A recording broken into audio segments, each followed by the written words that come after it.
बिस्मिल्लाहिर्रहमानिर्रहीम वबिही नस्तईन नहमदुहु व नुसल्ली अला रसूलिहिल करीम। काबिल एहतराम फ़क़ीहुल असर हज़रत मौलाना खालिद सैफ़ुल्लाह रहमानी साहब, जो ऑल इंडिया मुस्लिम पसंदीदा बोर्ड के माज़ज़ सदर हैं,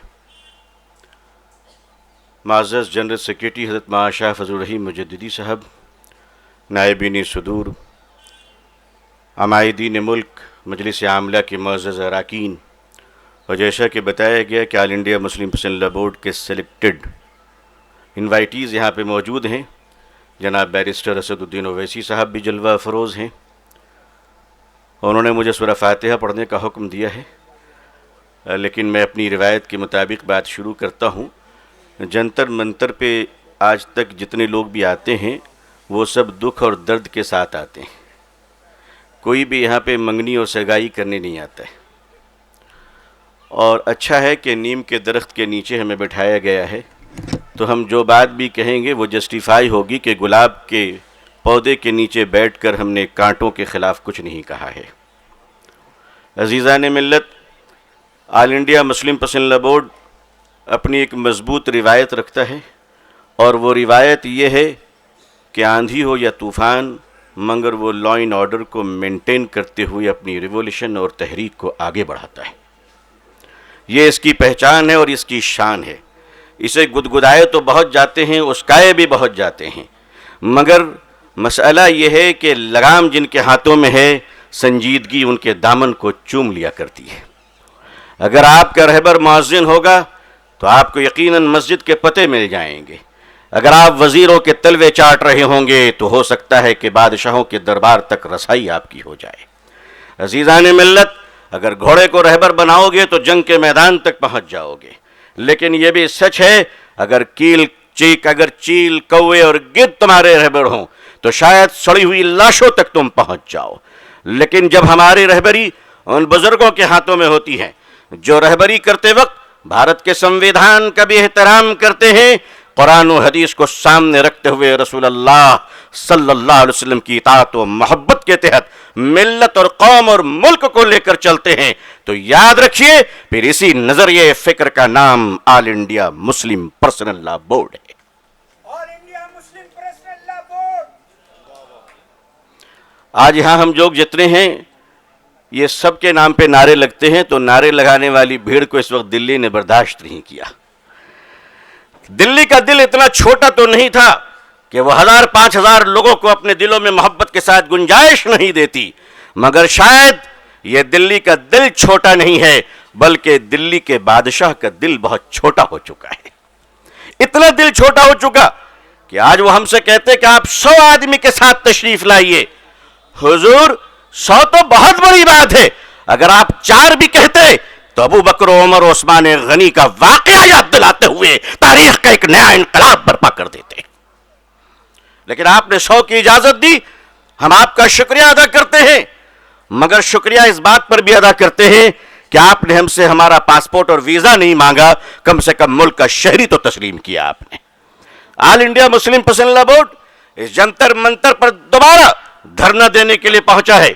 रमजान की भूख और प्यास में आपको याद होगा कि इसी मकाम पर धूप चलचलाती धूप में दोपहर के वक्त में यह जंतर मंतर मुकम्मल भरा हुआ था जब हमने ऐलान किया था कि पार्लियामेंट से आप इस बिल को पास न करें।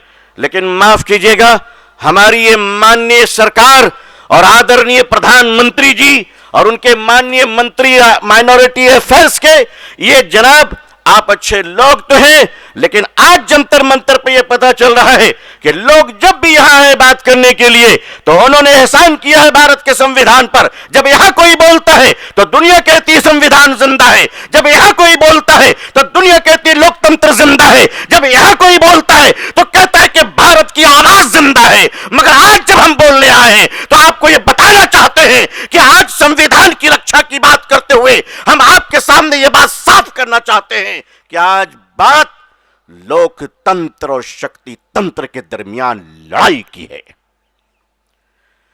आज हम आपको यह बताने आए हैं कि लोकतंत्र चीख रही है और शक्ति तंत्र मस्ती में अंगड़ाइयां ले रही हैं कि तुम जो चाहो कर लो, हम वही कहेंगे जो आप करेंगे। शक्ति अगर अपने ताकत पर शक्ति अगर अपने मसल पावर पर, शक्ति अगर अपने नंबर ऑफ यूनिटी पर फैसले करने लगे कि पार्लियामेंट में जिनकी मेजॉरिटी है उनके फैसले होंगे, अगर यही हुआ होता तो आप सोचिए कि भारत में कितने ऐसे फैसले हुए हैं जो माइनॉरिटी के स्टेटस को मेंटेन किया गया है। मैं माइनॉरिटी से मुराद अल्पसंख्यक समुदाय की बात नहीं कर रहा हूं, बल्कि पार्लियामेंट में अपोजिशन जब माइनॉरिटी में होती है तो मेजॉरिटी के लोकतंत्र की खुशबू और उसके हुस्न का अंदाजा इससे लगाया जाता है कि वो माइनॉरिटी के लोग और अपोजिशन का भी रिस्पेक्ट करना ये पोजिशन वालों की जिम्मेदारी होती है। मगर ऐसा लगता है कि सारे के सारे जितने 6-8 सतून हैं, खंबे हैं, स्तंभ हैं हमारे, उस सारे स्तंभ का क्या हाल है। यहां पर हमारे मीडिया भाई बहन भी मौजूद हैं और जाहिर है कि ये एक बहुत बड़ी ताकत है अगर ये अपनी ताकतों का इस्तेमाल करें, लेकिन मुद्दे को पहुंचाएं कि अगर भारत का मुसलमान कहता है कि हमारे साथ नाइंसाफी हो रही है तो आप नाइंसाफी हो रही है, इंसाफ ये तय करना तो बात की बात है। आपके अहंकार का तो यह हाल है कि आप बात भी करना नहीं चाहते। तो याद रखिए, अहंकार एक दिन टूट जाएगा, दिन का उजाला एक दिन छुप जाएगा, रात के अंधेरे अंगड़ाइयां लेगी, लेकिन ये देश बाकी रहेगा, लोग बाकी रहेंगे, ये मीडिया भी रहेगी और ये हम भी रहेंगे, देश का संविधान भी रहेगा। एक दिन लिखा जाएगा कि आपने कितनी नाइंसाफी की है। भारत के करोड़ों मुसलमानों ने आपसे क्या मांगा था? आपसे यही तो कहा कि हमारे वक्फ की जमीनें जो हमारे बुजुर्गों ने चैरिटी की है, ये किसी आश्रम की जमीन नहीं है, ये किसी दूसरे संस्था की जमीन नहीं है, ये चौधरी और जमींदारों की जमीन नहीं है, ये हमारे बुजुर्गों ने खैरात की है, ये बिलीवर्स की चैरिटी है। लोगों ने रखा लोगों के भलाई के लिए, बेहतरी के लिए, आगे बढ़ने के लिए, लेकिन ऐसे मौकों पर आपने तमाम जमीनें इस तरह से लेने का प्लान किया। आप साफ साफ कह क्यों नहीं देते कि आप सरकार नहीं चला रहे हैं, आप रियल एस्टेट का कारोबार करना चाहते हैं? आप साफ साफ क्यों नहीं कहते? मगर आप कानून के आड़ लेकर अपनी मजबूती और ताकत की वजह से आप हमें शर्मिंदा करना चाहते हैं, आप हमें डराना चाहते हैं, आप हमें धमकाना चाहते हैं, आप हमें हाशिए पे पहुंचाना चाहते हैं। तो याद रख लीजिए, आप जहां चाहे पहुंचाने का इरादा कर लें, लेकिन हम भी अपनी बात आपको साफ कर देना चाहते हैं कि जो जी चाहे आपका कर लीजिए, मगर हम देश और संविधान को कभी शर्मिंदा होने नहीं देंगे। और उसकी दलील यह है कि आपने जितने लोग कहा, ऑल इंडिया मुस्लिम पसंद लॉ बोर्ड की एक आवाज पर पूरे देश से कई लाख लोग दिल्ली आ सकते थे, मगर हमारे बुजुर्गों ने हमसे कहा कि 100 आदमी से ऊपर नहीं आने चाहिए। हमने कहा हम लॉ एंड ऑर्डर का रिस्पेक्ट करेंगे, जो परमिशन दी गई उसको मानेंगे, जितना वक्त कहा गया उसको मेंटेन करेंगे, हमारी तरफ से एक तिनका भी खराब नहीं किया जाएगा। मगर आप जो चाहें कर लें, इतिहास लिखा जाएगा, तारीख लिखी जाएगी और उसमें बताया जाएगा कि आपने क्या किया है। हम जमीन वापस ले सकें या ना ले सकें, लेकिन अपनी जिंदगी का सबूत हर हाल में देंगे इंशाअल्लाह।